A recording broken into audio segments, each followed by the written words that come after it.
이 이야기는 내가 대학생 시절 경험한 실제 이야기다. 2학년 여름방학 때 나는 친구들과 함께 강원도의 한 시골 마을로 여행을 갔다. 우리는 여름을 만끽하기 위해 인간의 손길이 덜 닿은 그곳을 선택했고 작은 펜션을 빌려 3일 동안 쉬기로 했다. 펜션은 산기슭에 자리 잡고 있었다. 주변엔 다른 건물이 거의 없어서 마치 우리만의 작은 세상이 생긴 듯한 기분이었다. 첫날에는 아무 문제도 없었다. 시원한 계곡 물에 몸을 담그고 밤에는 바비큐를 하며 웃고 떠들었다. 그날 밤 늦게 별을 보기 위해 나는 일행 중 한 명과 함께 밖으로 나갔다. 깜깜한 밤하늘에 펼쳐진 별들은 정말 아름다웠다. 그런데 이윽고 어디선가 희미한 소리가 들려왔다. 처음에는 바람 소리인 줄 알았는데 점점 선명해지는 그 소리는 분명 사람의 목소리였다. 그 목소리는 노래를 부르는 것 같았다. 친구와 나는 호기심에 서로 눈짓을 하며 소리가 나는 곳으로 걸어갔다. 소리는 펜션에서 조금 떨어진 산길 쪽에서 나는 것 같았다. 우리는 점차 그 소리에 가까워졌다. 그때 볼 수 있었다. 한 여인이 흰 한복 차림으로 서서 무언가를 중얼거리고 있었다. 해가 지기 전까진 없던 산길을 따라 나타난 그 여인은 갑자기 우리가 있던 쪽으로 얼굴을 확 돌렸다. 너무도 차가운 눈빛에 우리는 그 자리에 얼어붙고 말았다. 한참을 서로를 바라본 뒤 그녀는 사라지듯 산길을 따라 걸어갔다. 이상했다. 그 사람도 그때의 내 감정도. 우리는 한참 그 자리에 서 있었다가 다시 펜션으로 돌아왔다. 그 일을 친구들에게 이야기했지만 아무도 우리의 말을 믿지 않았다. 장난이 지나치다며 웃어넘기는 친구들 사이에서 나와 그 친구만이 진지하게 그 일을 마음에 담아두고 있었다. 우리는 그 밤이 지날 때까지 잠을 이루지 못했다. 다음날 우리는 다시 계곡으로 나갔고 큰 사건 없이 하루를 보냈다. 하지만 밤이 찾아오자 다시 아까의 일이 생각났다. 그 여인은 도대체 누구였고 왜 그곳에 있었을까? 우리는 일행 몰래 다시 그곳으로 가보기로 했다. 같은 아이디어였던 것인지 함께 나선 친구는 이미 준비를 하고 있었다. 산길로 접어들자 어제의 그곳에서 똑같은 장면이 펼쳐졌다. 이번에는 더 많은 사람들이 있었다. 모두 흰옷을 입고 무언가를 의식하듯 중얼거리며 춤추고 있었다. 마치 시간과 공간이 다른 차원에 있는 듯한 기분이 들었다. 갑자기 그들의 노래가 끊기고 한 사람이 주변을 둘러보며 우리가 있는 쪽을 정확히 가리켰다. 동작이 멈추고 모두가 우리를 뚫어져라 쳐다봤다. 우린 도망치듯 펜션으로 돌아왔다. 너무 놀란 상태라 입이 떨어지지 않았고 간신히 들어와 문을 걸어 잠갔다. 이후의 기억이 흐릿하다. 다음날 아침 우리는 서둘러 짐을 챙겨 그곳을 떠났다. 이틀 뒤 그 펜션 주인에게서 연락이 왔다. 우리가 남기고 온 물건이 있다고 했다. 나는 순간 등골이 오싹해졌다. 우리가 남긴 건 없었다. 결국 우리는 물건을 찾으러 가지 않았다. 그러나 나중에 안 사실이지만 그 산길에는 오래된 무덤이 있었다고 한다. 그때 우리가 본 것은 그곳의 활령들이었을까? 아마도 답은 영원히 알 수 없을 것이다. 이후로 그 친구와 나는 그날 밤의 일을 다시는 입에 담지 않았다. 이 이야기를 들은 주변 사람들도 있지만 그 역시 믿을지 말지는 당신에게 달려있을 것이다. 두 번째 이야기. 이 이야기는 작은 산골 마을에서 시작됩니다. 주인공은 서울에서 번아웃을 겪고 잠시 쉬기 위해 이 조용한 마을로 내려오게 됩니다. 이 마을은 아름다운 자연과 오즈넉한 풍경으로 유명했지만 무엇보다도 주민들은 외부인들에게 친절한 곳으로 알려져 있었습니다. 하지만 밤이 되면 마을은 전혀 다른 분위기를 자아냈습니다. 첫날 밤 주인공은 고요한 밤 공기를 마시며 잠자리에 들었습니다. 그러나 깊은 밤중 창문 밖에서 속삭임이 들려왔습니다. 처음에는 바람 소리라고 생각했지만 점점 그 속삭임은 분명하고 선명해졌습니다. 누군가가 그의 이름을 부르고 있었습니다. 분명 이곳에서는 아무도 자신의 이름을 알 리 없었기 때문에 그는 두려움에 사로잡혔습니다. 그러나 용기를 내어 창문을 조심스럽게 열어보았지만 그저 바람과 나무들만이 일렁일 뿐이었습니다.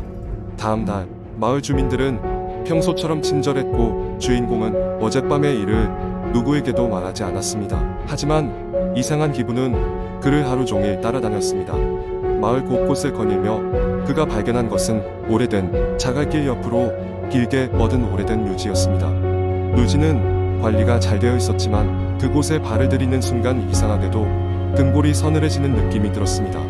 주인공은 저녁이 되자 마을 사람들과 함께 작은 지역 축제에 참여하게 되었습니다. 축제는 활기차고 모든 사람이 즐거워 보였지만 이상하게도 주인공의 눈에는 마을 중앙의 큰 나무 아래 한 여인이 홀로 서 있는 모습이 보였습니다. 그녀는 마치 그를 알아보는 듯한 눈빛으로 주인공을 응시하고 있었습니다. 축제가 끝난 후 다시 밤이 깊어지자 그 여인의 모습이 잊히지 않았습니다. 잠을 청하려 했지만 또다시 창문 밖에서 속삭임이 들려왔습니다. 이번에는 그 속삭임이 더욱 가까워졌고 주인공은 두려움에 휩싸인 채 침대에서 일어났습니다. 그는 손전등을 들고 창문 밖을 살펴보기로 했습니다. 창문을 열었을 때 주인공의 눈에 들어온 것은 흰 옷을 입은 여인이었습니다. 그녀는 묘지에서 보았던 그 여인이었고 그녀는 천천히 집을 향해 걸어오고 있었습니다. 주인공은 당황했지만 두려워할 때가 아니라고 판단했습니다. 그는 용기를 내어 그녀에게 말을 걸기로 결정했습니다. 그녀에게 다가가자 가까이서 본 그녀의 얼굴은 무척 슬퍼 보였습니다. 그녀는 자기가 이 마을에 살던 사람이며 오래전 사고로 목숨을 잃은 사람이라고 설명했습니다. 그녀는 매일 밤 자신을 기억해주는 사람을 찾고 있었고 어딘가에서 자신을 바라봐 줄 사람을 기다리고 있었다고 합니다. 주인공은 그녀의 이야기에 공감하며 그녀를 이해하려 했습니다. 이후 그녀는 주인공에게 감사의 미소를 지으며 점점 희미해졌고 결국 어둠 속으로 사라졌습니다. 그는 밤하늘을 보며 자신의 이름을 불렀던 그녀의 목소리를 잊지 않을 것이라 다짐했습니다. 다음날 아침 모든 것이 평소와 다름없었습니다. 하지만 주인공은 어젯밤의 경험을 통해 무언가 중요한 것을 배운 듯한 기분이 들었습니다. 그는 그 여인이 영원히 평온함을 얻었다고 믿으며 마을을 떠났습니다. 그리고 다시는 그 마을에서의 밤을 잊지 못하게 되었습니다. 이 이야기는 사람들에게 보는 것만으로는 모든 것을 알 수 없고 때로는 보이지 않는 것들이 더 중요한 메시지를 전할 수 있다는 교훈을 주고 있습니다. 세 번째 이야기, 한국 인터넷에서 흔히 볼 수 있는 공포썰 중 하나는 주로 사람들 사이에서 도시 괴담으로 전해지는 이야기입니다. 이 이야기는 댁에 혼자 있을 때 무심코 읽다가 등골이 서늘해지는 경험을 할 수 있어 많은 사람들이 밤에 읽기를 꺼리기도 합니다. 여기서는 그런 공포썰 중 하나를 길게 작성해 보겠습니다. 고등학교 시절 나는 조용한 시골 마을에서 학교를 다녔다. 우리 마을은 특별할 것 없이 평범한 농촌 마을이었지만 하나의 괴담이 전해 내려오고 있었다. 그것은 망자의 숲이라는 이야기였다. 이야기의 시작은 오래전으로 거슬러 올라가야 한다. 약 50년 전 우리 마을에는 한 노파가 살고 있었다. 그녀는 마을의 가장 외진 곳에 있는 작은 오두막에 혼자 살았기에 사람들과 거의 교류가 없었다. 하루는 그녀가 산속에서 수상한 의식을 치르는 걸 본 한 소년이 있었다. 소년은 그 장면이 너무도 무서워 친구들에게 이야기했고 그로 인해 노파는 마을 사람들 사이에서 무시무시한 마녀로 소문이 났다. 그러던 어느 날 밤 노파의 오두막에 불이 났고 어둠 속에서 노파의 오싹한 비명이 마을 끝까지 들렸다. 그런데 이상하게도 불이 꺼진 뒤 오두막에서는 화재의 흔적이나 노파의 시신이 발견되지 않았다. 마을 사람들은 그녀가 무슨 저주를 받았다며 두려워했고 그 뒤로는 아무도 그 숲에 발길을 들이지 않았다. 시간은 흘러 몇 년이 더 지났고 어느덧 노파의 이야기는 사람들의 기억에서 잊혀가는 듯했다. 하지만 그러던 중 마을에서는 때때로 이유를 알 수 없는 실종 사건이 발생하기 시작했다. 실종자들은 하루 종일 수색해도 찾을 수 없었고 희미한 단서마저 남기지 않았다. 이상하게도 그들은 대부분 망자의 숲 둘레에서 실종되었다고 했다. 같은 반 친구들과 나는 이 이야기에 지나치게 호기심을 가졌고 어느 날 밤 실종 사건의 진실을 밝히겠다며 망자의 숲을 탐험하기로 결정했다. 손전등과 간단한 비상식량 그리고 지도 한 장을 들고 우리는 밤 9시경 숲으로 모험을 떠났다. 숲은 생각보다 깊고 으스스했다.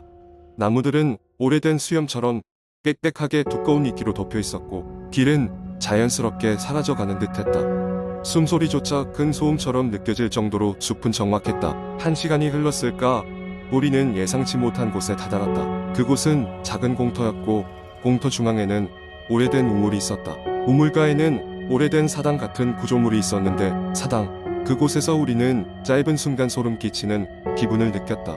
마치 누군가 우리를 바라보고 있는 듯했다. 친구 중 한 명이 장난으로 혹시 노파의 귀신이 여기에 있는 거 아닐까 하고 중얼거리자 갑자기 차가운 바람이 불기 시작했고 우리는 즉시 수상한 기운을 느꼈다. 그 순간 발밑에서 이상한 소리가 들리기 시작했다. 마치 먼 곳에서 희미하게 들려오는 울부짖음 같았다. 우리 모두 한 곳을 응시하며 얼어붙었다. 그 소리는 점점 가까워졌고 이상하게도 사당 쪽에서 울리는 듯했다.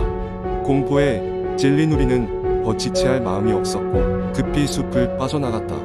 마을로 돌아온 우리는 이튿날 밤새 겪은 이야기를 교사에게 전했지만 학교에서는 그 이야기가 알려지는 것을 꺼려하는 듯했다. 그러나 그 이야기는 우리 사이에서 비공식적으로 전해지며 망자의 숲은 다시 한번 무서운 괴담의 중심이 되었다. 어른이 된 지금도 때때로 그 숲을 지나칠 때마다 그날 밤의 소름 끼치는 기억은 여전히 강렬하게 남아있다. 이후로도 가끔 그 숲 근처에선 실종 사건이 발생한다고 들었고 마을 사람들은 여전히 그곳에 들어갈 엄두를 내지 못하고 있다. 그곳은 영원히 미스터리로 남을 것이다.